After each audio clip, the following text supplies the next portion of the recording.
സല്ലല്ലാഹു അലൈഹി വസല്ലം തങ്ങൾ പറഞ്ഞു, മഹ്ശറിൽ ആദ്യമായി നമ്മെ വിചാരണ ചെയ്യപ്പെടുന്ന നിസ്കാരത്തിന്റെ കാര്യത്തിലാണ്. നമ്മുടെ നിസ്കാരത്തെക്കുറിച്ചാണ് ആദ്യത്തെ വിചാരണ. നിസ്കാരത്തിന്റെ കാര്യം ക്ലിയർ ആണെങ്കിൽ അതിനപ്പുറത്തേക്കുള്ള വിചാരണ പരിഗണിക്കുന്നുള്ളൂ. അതേ സ്ഥാനത്ത് നിസ്കാരത്തിന്റെ കാര്യത്തിലുള്ള വിചാരണയിൽ ഒരാൾ പരാജയപ്പെട്ടാൽ അയാളുടെ മറ്റു കർമ്മങ്ങൾ പിന്നെ പരിശോധനക്കെടുക്കില്ലെന്ന് മുഹമ്മദുർ റസൂലുള്ളാഹ്. എങ്കിൽ ഒരു ദിവസം നമുക്ക് 5 വഖ്ത് നിസ്കാരത്തിന് വേണ്ടി വരുന്ന സമയം ഒന്നാലോചിച്ചു നോക്കൂ.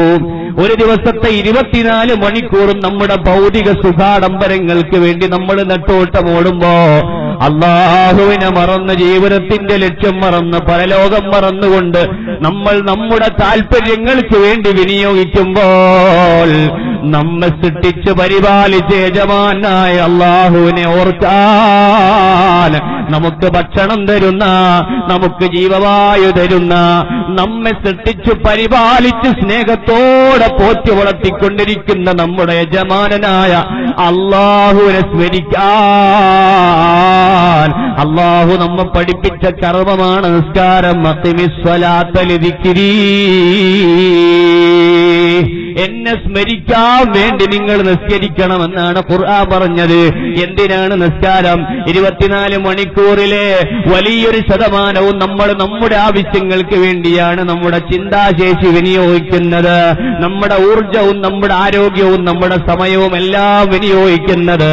എന്നാൽ അതിനിടക്ക് അല്ലാഹുവിനെ മറക്കാതിരിക്കാൻ 5 മിനിറ്റ് സമയം റബ്ബിനെ ഒന്നോർത്തുകൊണ്ട് നിസ്കരിക്കൂ മനുഷ്യ എന്ന് അല്ലാഹു നമ്മോട് കൽപ്പിച്ചിട്ടുണ്ട്.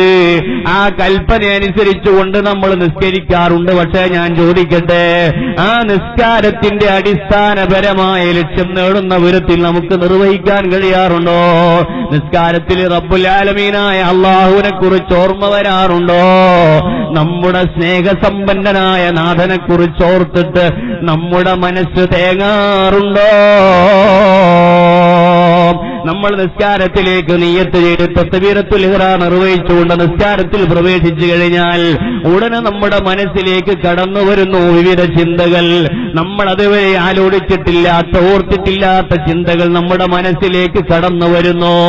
നമ്മുടെ ജീവിതത്തിന്റെ വിവിധ ഭാഗങ്ങളുമായി ബന്ധപ്പെട്ട ആലോചനകൾ നമ്മുടെ മനസ്സിലേക്ക് കടന്നു വരുന്നു. ആ ചിന്തകൾ പിശാചിന്റെ ഭാഗത്തുനിന്നുള്ളതാണെന്ന് നമുക്കറിയാം. എന്നിട്ടും നമ്മൾ അതിന്റെ പിറകെ സഞ്ചരിക്കുന്നു.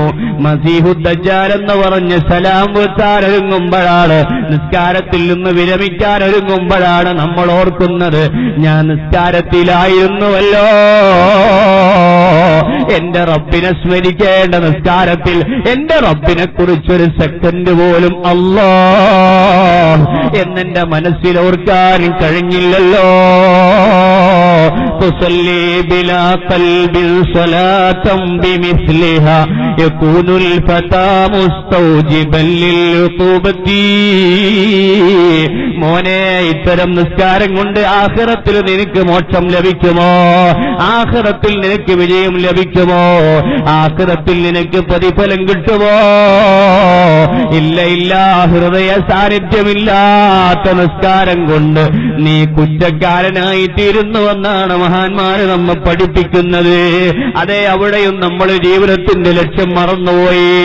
ഒരു ദിവസത്തെ 24 മണിക്കൂറിൽ ഒരു 50 മിനിറ്റ് അള്ളാഹുവിന് വേണ്ടി ഓരോ വഖത്തിനും മാക്സിമം 10 മിനിറ്റ് നമ്മൾ വെച്ച് കാൽക്കുലേറ്റ് ചെയ്താൽ ഒരു ദിവസത്തെ 50 മിനിറ്റ് പോലും റബ്ബിന് വേണ്ടി മാത്രം നമ്മുടെ മനസ്സിനെ ഒന്ന് ഒതുക്കി വെക്കാൻ, അള്ളാഹുവിനെ വേണ്ടി മാത്രം നമ്മുടെ ഊർജവും ആരോഗ്യവും ഒന്ന് മാറ്റിവെക്കാൻ, പാരത്രിക ലോകത്തിന് വേണ്ടി ആഖിറത്തിന്റെ വിജയത്തിന് വേണ്ടി നീക്കിവെക്കാൻ കഴിയാതെ ഞാനും നിങ്ങളും പരാജയപ്പെട്ടു പോകാറില്ലയോ?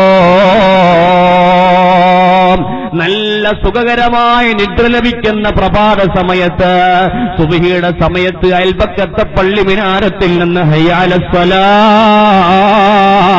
നിസ്കാരത്തിലേക്കുള്ള വിളിയാളം വരുമ്പോ നമ്മൾ നിസ്കാരത്തെ തെരഞ്ഞെടുക്കുന്നുവോ അതോ സുഖകരമായ ഉറക്കിനെ പ്രണയിക്കാറുണ്ടോ, കെട്ടിപ്പിടിച്ച് കിടന്നുറങ്ങാറുണ്ടോ, അതേ നമ്മൾ വീണ്ടും പുതപ്പ് മൂടി പുതച്ച് കിടന്നുറങ്ങാറുണ്ടോ?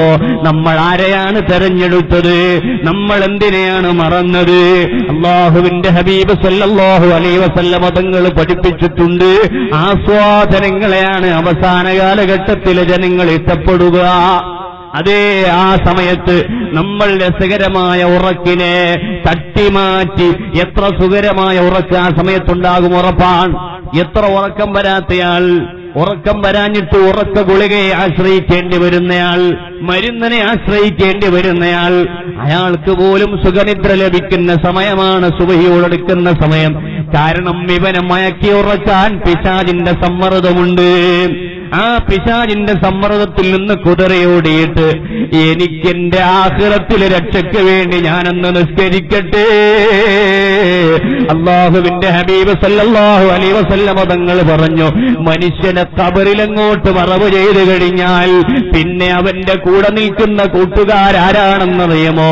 അവന്റെ തലഭാഗത്ത് വന്നു നിൽക്കുന്നു അവൻ നിസ്കരിച്ച സുന്ദരമായ നിസ്കാരങ്ങൾ, അവന്റെ നോമ്പുകൾ അവന്റെ കാൽഭാഗത്ത് വന്നു നിൽക്കുന്നു, അവന്റെ സുഹൃത്തുക്കൾ ഓരോരോ ഭാഗത്ത് നിന്ന് അവന് പ്രൊട്ടക്ഷൻ തീർക്കുന്നുവെങ്കിൽ അങ്ങനെ ഒരു കാവലാകാൻ, ഒരു പ്രൊട്ടക്ഷനാകാൻ ഞാൻ എന്റെ ഈ സുഖനിദ്രയൊക്കെ ഒന്ന് മാറ്റിവെച്ചിട്ട് എന്റെ റബ്ബിനെ സ്മരിച്ചിട്ട് 2 റക്അത്തൊന്ന് നിസ്കരിക്കാൻ ഞാൻ എണീറ്റ് പള്ളിയിലേക്ക് പോകട്ടെ.